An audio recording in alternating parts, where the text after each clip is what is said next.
রমজান মানে নাজাত পাওয়া আরো যাওয়া পানা। রমজান মানে মুছে ফেলা জীবনের সব গুনাহ।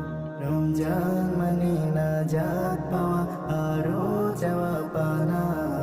রমজান মানে মুছে ফেলা জীবনের সব গুনাহ। রমজান মানে মুমিনের ঘর, রহম বহমান। জিকির রবে শুদ্ধ দিলে দূরে রবে শয়তান। রমজান মানে মুমিনের ঘর, রহম বহমান।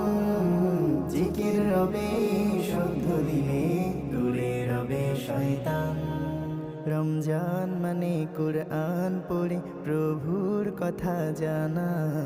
রমজান মানে মুছে